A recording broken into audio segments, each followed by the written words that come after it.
అమ్మా, సాయంత్రం బస్కి బయలుదేరుతాను. అలాగేనమ్మా.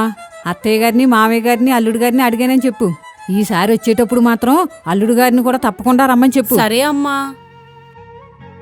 సిరి వెళ్తానంటుంది. వాళ్ళ అన్నయ్య సిరికి చీర కొనుక్కోమని డబ్బులు ఇచ్చినట్టున్నాడు. మరి అవి ఇచ్చేసావా?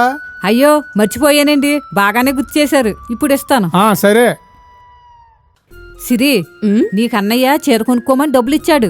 అన్నయ్య అమ్మా, వద్దులే అమ్మా, ఇప్పుడు వరకు చాలా కొన్నాడుగా. అన్నయ్య అంత ప్రేమగా చీరకు డబ్బులిస్తే వద్దంటావేంటమ్మా?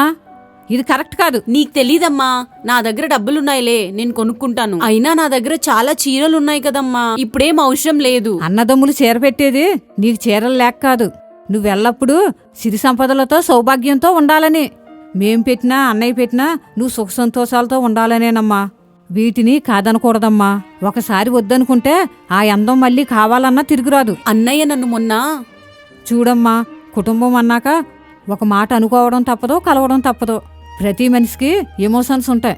అవన్నీ పట్టించుకుంటే బంధాలు నిలబడవమ్మా. బంధాలు నిలబడాలంటే పట్టు విడుపు ఉండాలి, ఇచ్చి పుచ్చుకోవాలి. అయినా నిన్నెవరన్నారా?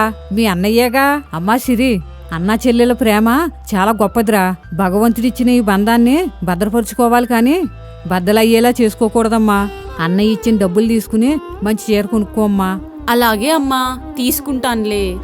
సరే అమ్మా.